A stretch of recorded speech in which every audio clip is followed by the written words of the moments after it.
Hi, ഞാനിന്ന് വന്നിട്ടുള്ളത് അമൃതപ്പൊടി കൊണ്ടുണ്ടാക്കിയ ഒരു അടിപൊളി പൂരം വറുത്തതിൻ്റെ റെസിപ്പി ആയിട്ടാണ്. ഇത് നല്ല ടേസ്റ്റിയാണ്. നമുക്ക് വൈകുന്നേരങ്ങളിലൊക്കെ കട്ടൻ ചായയുടെ കൂടെ കഴിക്കാനായിട്ട് നല്ലതാണ്. അപ്പം ഇതുണ്ടാക്കാൻ വേണ്ടിയിട്ട് ഞാൻ 2 പാക്കറ്റ് അമൃതപ്പൊടി എടുത്തിട്ടുണ്ട്. പിന്നെ കരിഞ്ജീരകം, തേങ്ങ നമ്മൾ ഇതിലേക്ക് 1.5 മുറി തേങ്ങയാണ് എടുത്തിട്ടുള്ളത്. ആദ്യം നമ്മൾ അമൃതപ്പൊടി ഒരു പാത്രത്തിലേക്ക് ഇട്ട് കൊടുത്തതിൻ്റെ ശേഷം ഇത് നമ്മൾ ഗ്യാസൊന്നും ഓൺ ചെയ്തിട്ടില്ല.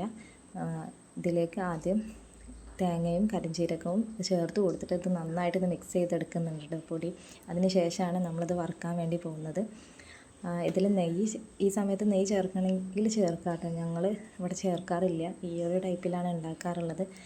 ചേർക്കേണ്ടവർക്ക് ചേർക്കാം. പിന്നെ ഈ പൊടി നമ്മളിത് നന്നായിട്ട് മിക്സ് ചെയ്തെടുക്കുന്ന സമയത്ത് ചെറിയ നനവോട് കൂടി പൊടി ഒന്ന് കട്ടിയായിട്ട് മാറും. അപ്പോൾ അതുകൊണ്ട് തന്നെ നമ്മൾ ഗ്യാസ് ഓൺ ചെയ്തിട്ട് വറുക്കുന്ന സമയത്ത് ഹൈ ഫ്ലെയിമിൽ വെച്ച് നന്നായിട്ട് ഈ പൊടി ഒന്ന് ചൂടാക്കി എടുക്കണം. ചൂടാക്കി എടുക്കുമ്പം കൈയെടുക്കാതെ ഇളക്കിയിട്ട് വേണം കേട്ടോ നമ്മൾ ചൂടാക്കി എടുക്കാൻ. ചിലപ്പം കരിഞ്ഞു പോകാൻ ചാൻസ് ഉണ്ട്. അപ്പം അതൊന്ന് ശ്രദ്ധിക്കുക.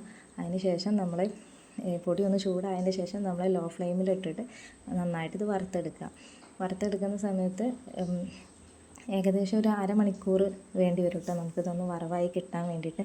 പിന്നെ ഏകദേശം ഈ ഒരു ചെറിയ കളറൊന്ന് മാറി ഈ ഒരു കളറിലേക്ക് പൊടി മാറി വരും. പിന്നെ ഇത് നന്നായിട്ട് മുരിഞ്ഞിട്ടുണ്ടെന്നുള്ളത് നമുക്ക് തൊട്ട് നോക്കിയാൽ തന്നെ മനസ്സിലാവും. ഏകദേശം അരമണിക്കൂറിനുള്ളിൽ നമ്മുടെ പൂരം വറുത്തതിവിടെ സെറ്റാവും. അരമണിക്കൂർ നമ്മൾ വറുത്താലും കഴിക്കാനായിട്ട് നല്ല ടേസ്റ്റാണ് കേട്ടോ. അപ്പോൾ ഏകദേശം നമ്മുടെ പൊടി ഇവിടെ സെറ്റായിട്ടുണ്ട്. നമ്മൾ ഇതിലേക്ക് മധുരം ചേർത്തിട്ടില്ല. ഞാനിവിടെ 2 സ്പൂണ് പഞ്ചസാര ചേർത്ത് കൊടുക്കുന്നുണ്ട്. ചെറിയ രീതിയിൽ ചേർക്കുന്നുള്ളൂ. കാരണം അമൃതപ്പൊടിയിൽ ഓൾറെഡി മധുരം ഉള്ളതുകൊണ്ട് തന്നെ നമ്മളത്രയും ചേർത്താൽ മതിയാവും. പിന്നെ ഗ്യാസ് ഓഫ് ചെയ്യുക. ഗ്യാസ് ഓഫ് ചെയ്തതിൻ്റെ ശേഷം നമ്മളിത് കൈവിടാതെ ഒരു 2-3 മിനിറ്റ് ഇളക്കി കൊടുക്കുക കേട്ടോ. കാരണം നമ്മളെ പൊടി കരിഞ്ഞു പോകാൻ ചാൻസ് ഉണ്ട് ആ ചൂടിൽ കിടന്ന്. അപ്പോൾ അതുകൊണ്ട് തന്നെ നന്നായിട്ടൊന്ന് ഇളക്കി കൊടുക്കുക. പിന്നെ കുറച്ച് ചൂടാറിയതിൻ്റെ ശേഷം ഞാൻ ഇതൊന്ന് ജസ്റ്റ് ഒന്ന് മിക്സിയിലിട്ടൊന്ന് കറക്കിയെടുക്കുന്നുണ്ട്. അപ്പം നന്നായിട്ട് പൊടിച്ചെടുക്കണ്ട, ചെറുതായിട്ടൊന്ന് ജസ്റ്റ് ഒന്ന് അടിച്ചു കൊടുത്താൽ മതിയാവും.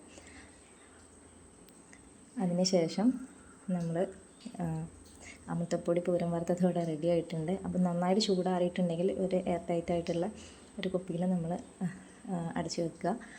പിന്നെ അത് കട്ടൻ ചായയുടെ കൂടെയും കുട്ടികൾക്കും എല്ലാവർക്കും ഇഷ്ടപ്പെടുന്ന ഒരു വിഭവമാണ്. എല്ലാവരും ഒന്ന് ഉണ്ടാക്കി നോക്കണം. Okay, by.